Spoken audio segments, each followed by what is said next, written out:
All right, welcome back to Science 10 Chemistry at Center High. This is our third lesson. Today we're going to talk about elements and the periodic table of elements as well.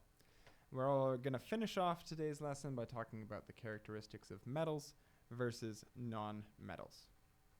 This is on, if you got the booklet that we're using in 2024, it's on page 8 of that booklet.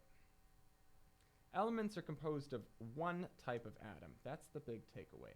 One type of atom. And they cannot be broken down by physical or chemical methods. You can pick anything from your periodic table, and that will be a great example of an element. I don't know, we'll just pick two here. For example, nitrogen. That's an element. Pick another one, potassium. If I could spell it. Potassium. Gold, mercury, oxygen, carbon, hydrogen, helium. All elements can be found on the periodic table. An element symbol is represented by, first, a capital letter, by either one capital letter or a capital letter followed by a lower case letter. I didn't pick good examples for this, but if you're looking up here, nitrogen, the symbol for nitrogen is N, the symbol for potassium is K. An example of one that has two letters, gold, let's just write that in.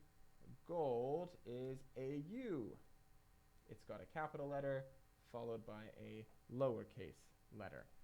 These are all elements. Compounds are going to be made up of two or more elements that have been chemically combined.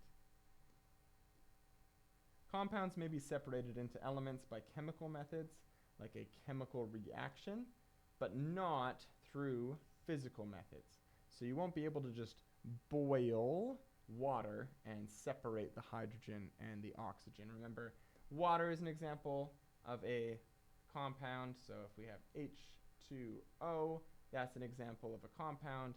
We've got hydrogen and we've got oxygen. If you just boil water, it doesn't come apart into hydrogen and oxygen, but you can chemically separate those. Sometimes it's difficult to know what's a compound, what's not a compound. Here's some examples of compounds. Salt has the chemical formula, well, a type of salt at least, of sodium chloride, NaCl. Glucose is a type of simple sugar, which has the formula C6H12O6. So you actually have three different elements involved here in a variety of different proportions. And I just wrote water, but we'll write it again as another compound.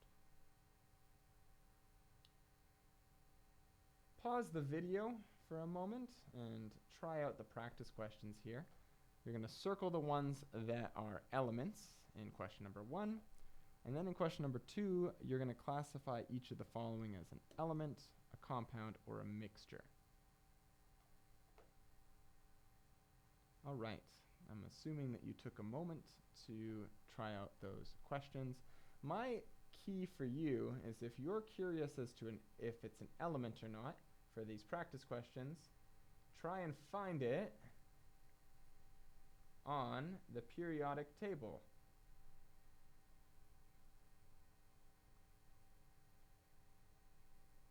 This is going to take a little bit of practice, but you'll get better at it the more you spend time looking at the periodic table, and you'll be able to find each of these. So we have a periodic table on the next page here. So if I have the next page, we're looking through silver. Silver is number 47. This is the same as the periodic table from your data booklet. That's an example of an element. Gold is an element. Magnesium over here is an element. Carbon dioxide is not an element. Yes, carbon is here, and oxide on your table is down here, but that's a compound. They're being combined together. Hydrogen is an example of an element. It's on there. Going back to that page. So if we're circling the ones that are elements, hopefully you found them all. Silver, gold, magnesium, hydrogen, nickel, carbon, nitrogen, chromium, oxygen, sulfur. And they've got the following symbols if you need to search for them. Ag, Au, Mg, H, Ni, C, N, Cr, O, and S.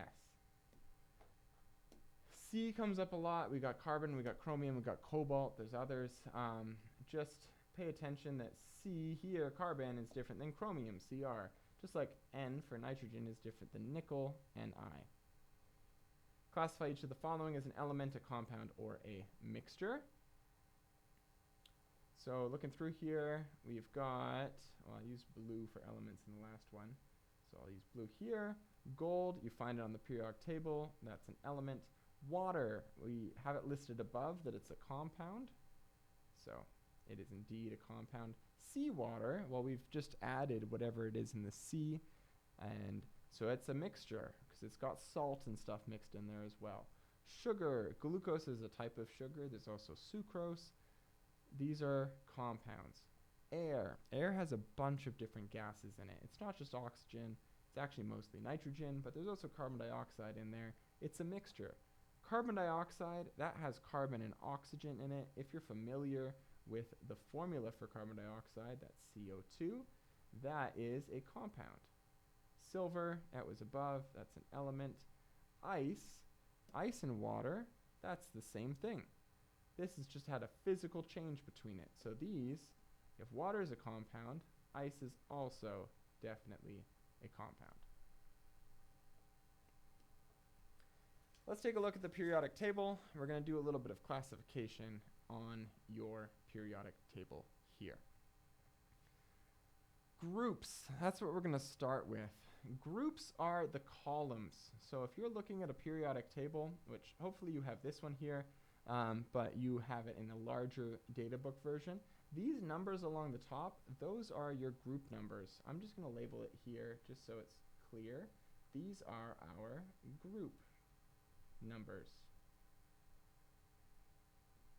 If you take a look, we've got group 1, group 2, all the way up to 18. We've got some names for some of the common groups, and so we're going to write those in here. Group 1, these are called the alkali metals. Alkali metals. Group 2, these are called the, we'll zoom in on this box here, these are called the alkaline earth metals. Groups 3 to 12 are called the transition metals.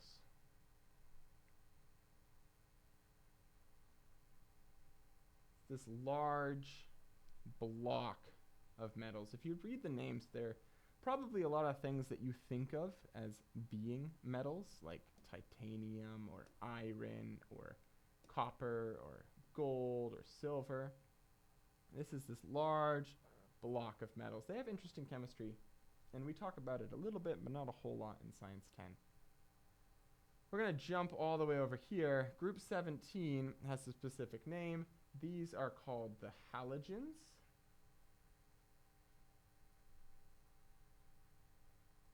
And group 18, these are called the noble gases.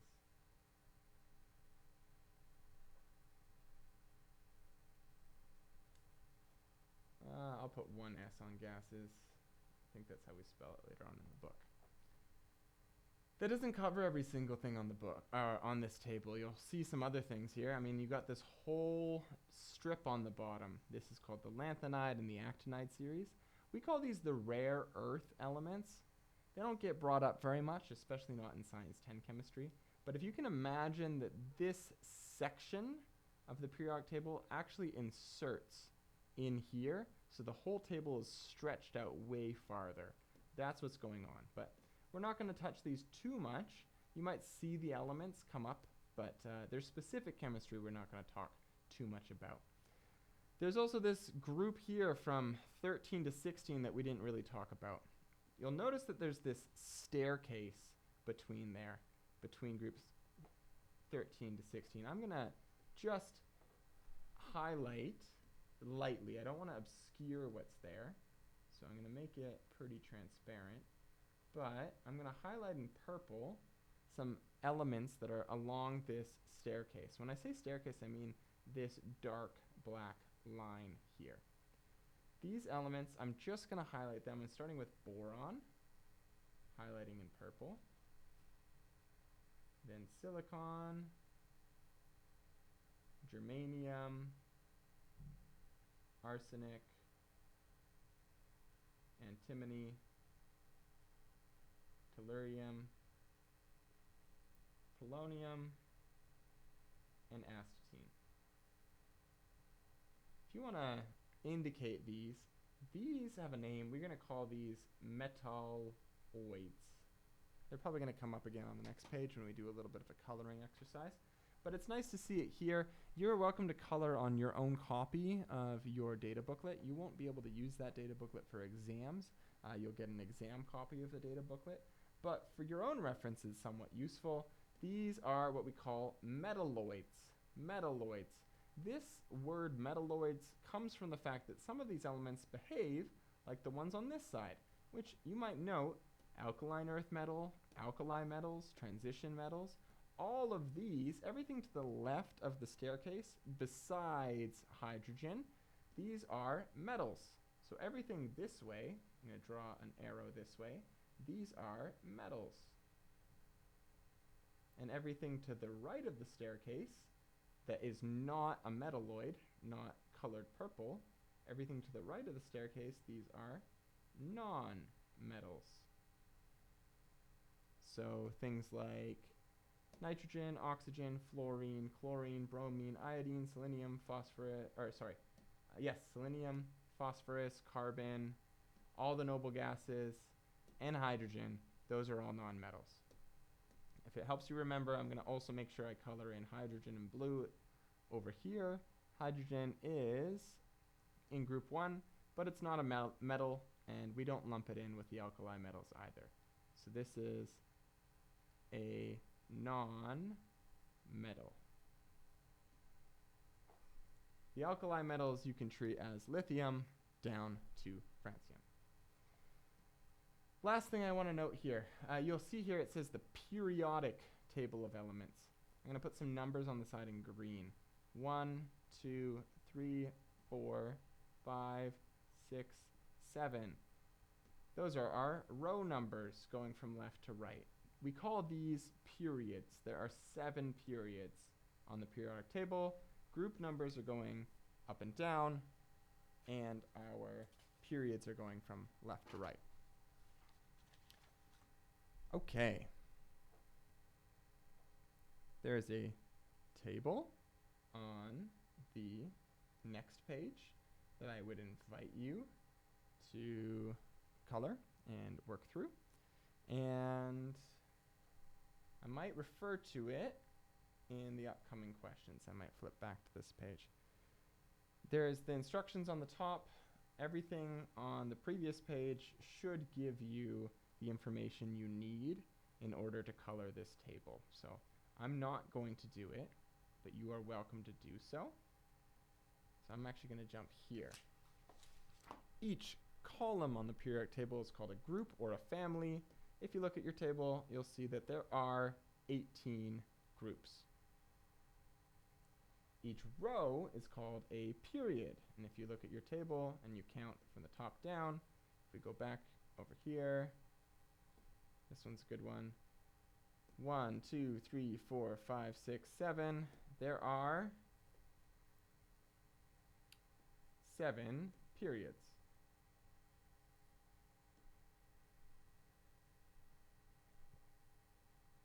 Elements in each group or in each period share similar chemical and physical properties. So if you're looking at the elements all in the same group, they've got something in common. Same with the ones in the same period.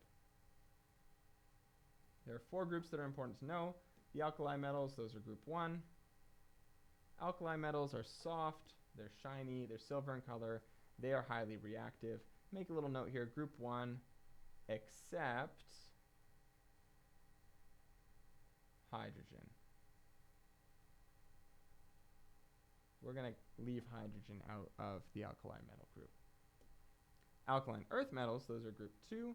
They are shiny and silver. They're not quite as soft or as reactive of the alkali metals. If you've ever seen a video of lithium or sodium or potassium thrown into water, you'll see it fizz and make a whole bunch of gas and sometimes explode. Super reactive.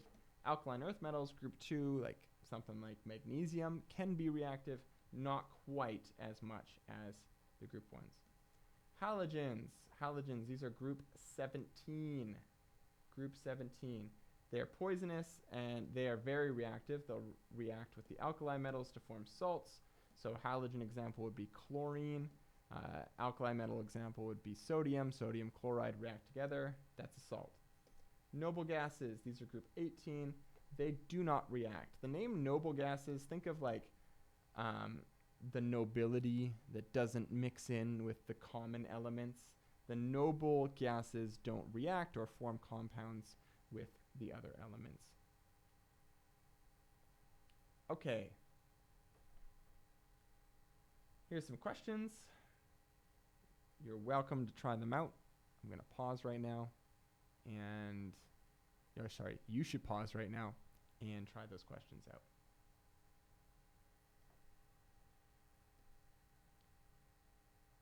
Real quick, vertical columns on the periodic table are called groups or families. Horizontal rows are called periods. Elements in group 1 are the alkali metals. Group 2 are the alkaline earth metals.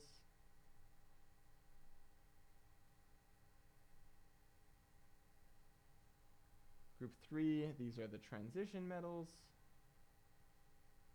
Sorry, groups 3 to 12.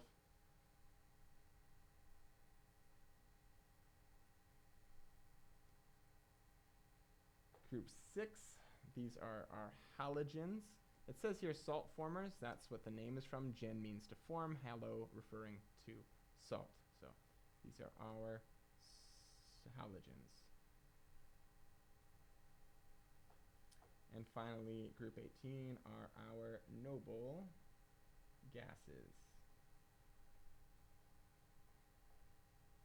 Okay, there are also a couple other pieces of information on your periodic table that you might find useful to you.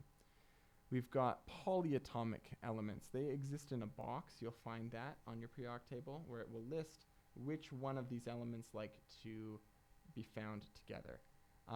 Polyatomic elements are all nonmetals. Are nonmetals only. The word poly, the prefix poly rather, means many. And these are many atoms of the same type. Remember, elements are the same type. So it's the same atom bonded to itself. Here is a way of remembering. We've got have no fear of ice cold beer. The first letters corresponding to hydrogen, nitrogen, fluorine, oxygen, iodine, chlorine, and bromine, or the gens, anything that ends in gen, hydrogen, nitrogen, oxygen, or halogens. For Science 10, we've got them in this box, which is nice. Other ones that are also here, but they're not diatomic. These ones here, we say are diatomic because they exist in a pair. Phosphorus and sulfur. Phosphorus exists as P4 and sulfur as S8. Also on your periodic table are polyatomic ions. This is a group of different atoms together that share a charge. So polyatomic, more than one atom. Ions, they have a charge. We'll get more to ions later on. These have a charge. When I say a charge, you're going to see a negative sign or a positive sign. So it could be a positive charge or it could be a negative charge. These ones, so here is an example. This has got an oxygen and a hydrogen, but together They have a negative charge. This is a polyatomic ion. You can find it on your periodic table right here. This is hydroxide.